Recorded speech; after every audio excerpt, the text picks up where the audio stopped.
DJ Moral Stories. నగరంలో ఉన్న ఒక దశలో ఆ సంచాలకులు ఒక ఇల్లుండింది. ఆ ఇంట్లో రామయ్య వాళ్ళ కుటుంబం ఉంది. రామయ్య వాళ్ళ కూతురు సోనాలి నగరంలో జరిగే వేడుకలో తను కూడా పాల్గొని ఆటలు పాటలు పాడేది. ఆ అమ్మాయి సోనాలి యొక్క నటనను చూసి ప్రజలందరూ చాలా మెచ్చుకుంటారు. తన్ని మెచ్చుకోకుండా ఎవరూ ఉండలేరు. అరే బాబు, ఈ సోనాలి ఎంత బాగా డాన్స్ చేస్తుందో. ఈ సోనాలి ఒక తంగం, అది తంగమే. నేను ఇప్పుడే పోయి మనం రామయ్యని చూసే కావాలని తలుస్తాను. ఓరి బాబు, మరి ఇంకా ఎందుకు సమయాన్ని వృధా చేస్తున్నారు? త్వరగా వచ్చి చూడండి. అర్జున్ ఆ గ్రామంలో ఉన్న ఒక పెద్ద జమీందార్ అజయ్ ఒక చిన్న తమ్ముడు. అర్జున్ సోనాలి ఒకళ్ళు ఇష్టపడ్డారు. అందువల్ల వాళ్ళిద్దరూ పెళ్లి చేసుకోవాలనుకున్నారు. అందువల్ల ఆ రామయ్యని కలిసి సోనాలిని పిల్లడగడానికి వెళ్లారు. అరే ఏంటి బాబు, ఈ విషయం నా దగ్గర అడుగుతున్నారు? సోనాలిని నేనే మీకు పెళ్లి చేసి పెడతాను. ఏమీ లేదు, మాలాంటి వాళ్ళని మీ ఇంటికి రానిస్తారా? మీ వాళ్ళు మమ్మల్ని ఆదరిస్తారా? ఒకవేళ మమ్మల్ని ఆదరించకపోతే? అది నా పొరుపు, నేను చూసుకుంటాను. అర్జున్ చెప్పిన మాటని నమ్మి రామయ్య తన కూతురు సోనాలిని అర్జున్కి ఇచ్చి పెళ్లి చేశారు. అర్జున్ సోనాలిని పెళ్లి చేసుకుని వాళ్ళ ఇంటికి వెళ్ళినప్పుడు ఆయన పెద్దన్నయ్య అజయ్ జమీందార్ తనని ఇంటి లోపలికి రానివ్వకుండా బయటికి తరిమేశారు. ఎరా రోడ్లు పట్టుకొని తిరిగేదాన్ని ఎలా జమీందారింటికి తీసుకొచ్చావు? సోనా ఇప్పుడు నా భార్య అన్నా. నోరు మీరా బుద్ధిలేనివాడా! ఇటువంటి మనుషులకంతా నా ఇంట్లో చోటు లేదు. అప్పుడికి నువ్వు దీంతోనే ఉండాలనుకుంటే ఎక్కడికైనా వెళ్లి ఉండు. మళ్ళీ నువ్వు ఈ జమీనింటి గడప కూడా తొక్కకూడదు, అర్థమవుతుందా? ఇది వినిన తర్వాత సోనాలికి చాలా బాధేసింది. ఇంక తను ఏడుస్తూ అర్జున్తో ఇలాగ చెప్పింది. అరే ఏంటండి, నగరాన్నించి ఈ గ్రామానికి కోడలుగా వచ్చాను, కానీ ఇప్పుడు నేను ఎక్కడికి వెళ్ళాలి? ఏదో ఒకటి చెయ్యాలి. ఈ గ్రామంలోనే ఈ సోనా ఎలా జీవిస్తుందో మీరే చూడండి. సరిగా చెప్పావు సోనాలి. ఈ నమ్మికనే నీ దగ్గర నుంచి ఎదురు చూశాను. మనం ఒక చిన్న గుడిసెలో కూడా ఉంటాము, కానీ మనం ఇదే ఊర్లో ఉండాలి. ఆ తర్వాత వాళ్ళిద్దరూ ఒక గ్రామానికి బయట ఒక చిన్న గుడిసె కట్టుకుని అక్కడ ఉండేవారు. ఇంకా అక్కడ ఉండే గ్రామ ఆడవాళ్ళకి అందానికి కావాల్సిన వస్తువుని సోనాలిని అమ్మేది. అక్కయ్య, చెల్లిలో రండి, ఈ అమాయకురాలు సోనాలి వచ్చాను. రండి, కాటుక, బొట్టు, ముఖానికి రాసుకునే క్రీము, పౌడర్, నెయిల్ పాలిష్ కూడా ఉంది. రండి, వచ్చి చూడండి. అమ్మాయిలందరూ ఇష్టపడి కొనే వస్తువుల్ని మీ ఇంటి దగ్గరికే వచ్చి వ్యాపారం చేస్తున్నాను. వచ్చి చూడండి. రండి రండి, త్వరగా వచ్చి వస్తువులు కొనండి. అరే త్వరగా రండి, ఇంకో ఇంటికి వెళ్ళాలి కదా. సోనాలి ఒక మాట వినిన వెంటనే చాలా ఇంటి తలుపులు తెరుచుకున్నాయి. వయసైన ఆడవాళ్లు, పెద్దవాళ్లు ఇంటి నుంచి బయటికొచ్చి సోనాలిని చుట్టూ కూర్చున్నారు. ఏ సోనా, నెయిల్ పాలిష్ చూపించు. ఎన్ని కలర్స్ లో ఉన్నాయి? చూపిస్తానులే అమ్మా. నాకు ఒక మంచి లిప్స్టిక్ గా చూపిస్తావా? తర్వాత నాకు అందమైన అన్ని కలర్స్ బొట్లు కావాలి. అరే మీరు అడిగేవన్నీ దొరుకుతాయండి, కాస్త ఓర్పుగా ఉండండి, ఇస్తాను. ఒకరోజు సోనాలి అడవి ద్వారా ఒక గ్రామానికి సామాన్లు అమ్మడానికి వెళ్తూ ఉండింది. అప్పుడే తను ఎండిపోయిన వస్తువులు కాలేది చూసింది. ఆ మంటకి మధ్యన ఒక పాము బాగా నిద్రపోయేది చూసింది. అది చూసిన సోనాలి తను చాలా భయపడింది. తను చెప్పింది, అరే దేవుడా, ఈ పాము అగ్ని మధ్య నిద్రపోతోంది. దీని ప్రాణాల్ని ఎలాగైనా కాపాడాలి. ఇలా చెప్పిన సోనాలి దాని తర్వాత తలపైన ఉన్న మూటని తీసి కింద పెట్టింది. ఆ తర్వాత బాగా ధైర్యంతో ఆ నిప్పు లోపల దిగి ఆ పావుని ఎత్తుకునొచ్చింది. ఆ పావుని ఒడ్డుపైన వదిలేసి ఏం చెప్పిందంటే, అరే పావన్నయ్యా, ఇక మీరు ఎక్కడికి వెళ్ళాలో అక్కడికి వెళ్ళండి. ఇక మీ ప్రాణాలకి ఎటువంటి ప్రమాదం లేదు. అవును.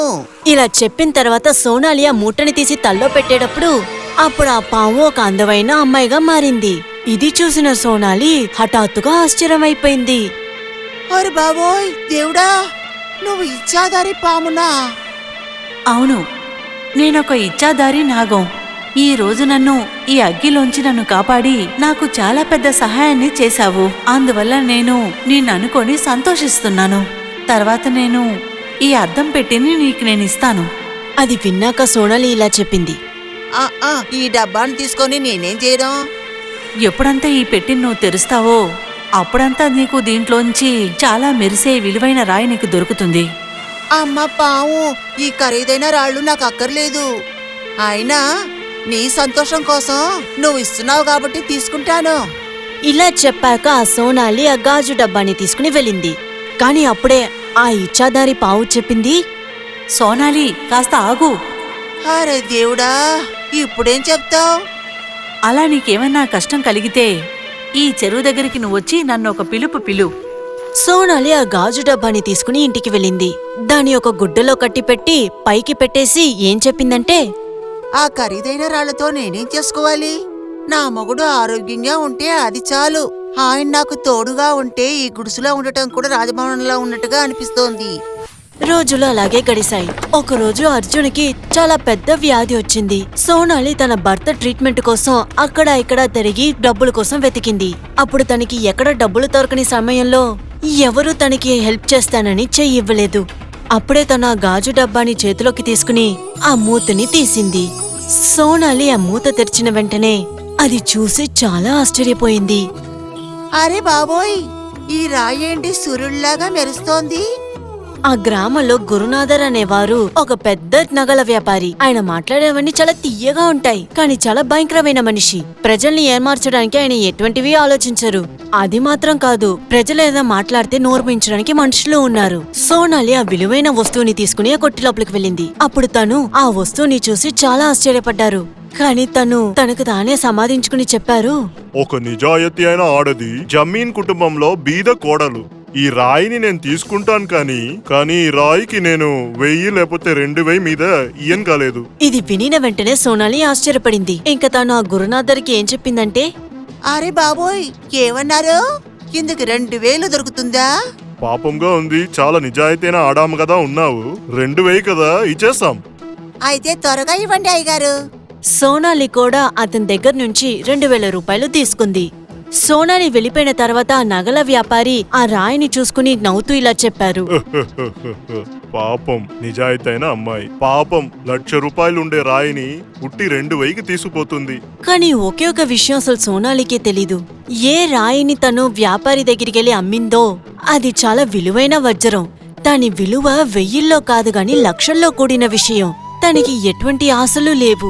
ఒంట్లో బాగోలేకుండా పడుకున్న ఆయన భర్త ట్రీట్మెంట్ కి డబ్బులు దొరికితే చాలు. అందువల్ల తనకి ఎప్పుడంతా అవసరం అవుతుందో అప్పుడు ఆ గాజు డబ్బాని తెరుస్తుంది. ఆ రాయిని తీసుకెళ్లి నగల వ్యాపారి దగ్గర అమ్మేస్తుంది. ప్రతి ఒక్కసారి చాలా తక్కువ డబ్బులిచ్చి వజ్రాన్ని కొనుక్కునే ఆ నగల వ్యాపారికి చాలా పెద్ద ఆశ వచ్చింది. ఇప్పుడు ఆయన ఇలా చెప్పారు, మంచి నిజాయితీ అయిన ఆడామ కదా ఉంది. ఈ బీద సోనాలి దగ్గర ఇంట్లో వైరం ఏమన్నా పెట్టుకునుందో తెలియదే. ప్రతి 3వ రోజు వైరాన్ని తీసుకొచ్చి పెడుతుందే. 1,00,000 రూపాయలు విలువ ఉండే రాయిని కేవలం 2000 రూపాయలకి తీసుకుపోతుందే. అసలు ఏది కదా?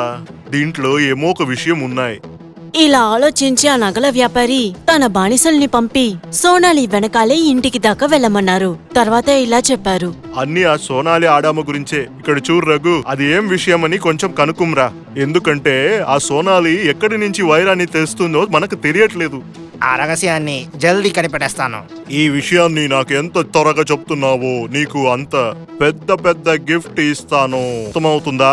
ఆ నగల వ్యాపారి గురునాథర్ చెప్పిన వెంటనే సోనాలి యొక్క రహస్యాన్ని తెలుసుకోవడానికి రఘు చాలా ఆతృతిగా ఉన్నాడు. తర్వాత ఒకరోజు సోనాలి ఆ గాజు డబ్బాలో నుంచి వజ్రాన్ని తీసేది తను చూశాడు. ఈ అద్దాల డబ్బాలోంచి నీకు వజ్రాలు దొరుకుతున్నాయా? రఘు అక్కడి నుంచి ఆ నగల వ్యాపారిని చూడ్డానికి బయలుదేరాడు. ఈ రహస్యాన్ని ఆయన దగ్గరికి చెప్పడానికి వెళ్ళాడు. ఈ రహస్యం తెలిసిన వెంటనే ఆ నగల వ్యాపారి మనసులో డబ్బు పిచ్చి అనేది ఒకటి పట్టింది. తర్వాత రఘుకి ఏం చెప్పారంటే, నువ్వు చెప్పేదన్నీ నిజమా? ఇక్కడ చూడు, నువ్వు ఆ వైరం డబ్బాని నా దగ్గర తెచ్చి ఇచ్చే వరకు నీ మూతిని ఇక్కడ తెచ్చి చూపియొద్దు. అలాగంతా చెప్పకండి సేటో. ఇవాళ రాత్రికే ఆ డబ్బా మీ చేతిలో ఉంటుంది, సరేనా? ఇంకా ఆ రోజు రాత్రే ఆ నగల వ్యాపారి యొక్క బానిసలు సోనాలి ఇంట్లో నుంచి ఆ గాజు డబ్బాని తీసుకొచ్చారు. ఆ డబ్బా యొక్క మూతని తీసిన వెంటనే దాంట్లోంచి ఒక ప్రకాశమైన వెలుతురు వచ్చింది. అది కంట్లో పడిన వెంటనే ఆ నగల వ్యాపారి మాత్రం కాదు, అందరికీ కళ్ళు కనిపించకుండా పోయింది. అసలు ఏమి ఇది చాలా కష్టంగా ఉంది. నాకు కన్ను తెలియదు. నా వల్ల ఏం చూడకాలేదు. అయ్యయ్యో, నాకు కూడా ఏమీ తెలీదు సేటో. ఈ వజ్రాల డబ్బాని దొంగిలించి మనం పెద్ద పాపం చేసామనుకుంటా. మనం చేసింది చాలా పెద్ద పాపం. ఇప్పుడు ఆ సోనాలి అమ్మాయి వల్లనే మనల్ని కాపాడను మనను. అక్కడి నుంచి అందరూ ఏడ్చుకుంటూ సోనాలిని చూడ్డానికి వెళ్లారు. ఇంకా తనకి జరిగిన నిజమంతా చెప్పారు. మేము మీ దగ్గరున్న అద్దాల డబ్బాని దొంగిలించి పాపం చేసేసాం. మమ్మల్ని కాపాడు సోనాలి, మళ్ళీ మాకు కళ్ళు వచ్చేటట్టు చెయ్యి. అరే బాబోయ్, ఇంత అత్యాసనా? దొంగల్లారా, మీకు కళ్ళు కనిపించకూడదు, అప్పుడే అందరికీ మంచిది.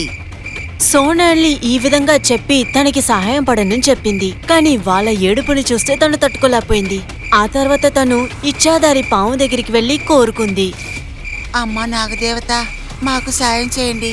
ఈ అత్యాశ గల వారిని క్షమించండి. వాళ్ళకి మళ్ళీ కళ్ళు కనిపించేలా చెయ్యండి. సోనాలి యొక్క కోరికని విని ఇచ్చాదారి పాము అక్కడికి వచ్చింది. వాళ్ళు పోగొట్టుకున్న చూపుని వాళ్ళకి తిరిగి ఇచ్చింది. అక్కడ నగల వ్యాపారికి బాగా బుద్ధొచ్చింది. ఇంకా తను సోనాలి దగ్గర నుంచి తీసుకున్న వజ్రాన్ని విలువ డబ్బులు ఇచ్చేశారు. ఇదేలాగనే సోనాలికి ఇంకా అర్జున్ కి ఎక్కువ డబ్బులు దొరికింది. ఇంకా వాళ్ళు వాళ్ళ పెద్దనయ్య అజయ్ కంటే చాలా డబ్బున్న వాళ్ళయ్యారు. డబ్బులు పేరు వచ్చిన తర్వాత సోనాలి వజ్రాన్ని ఇచ్చే గాజు డబ్బాని కూడా ఇచ్చాదారి పాము దగ్గర తిరిగిచ్చింది.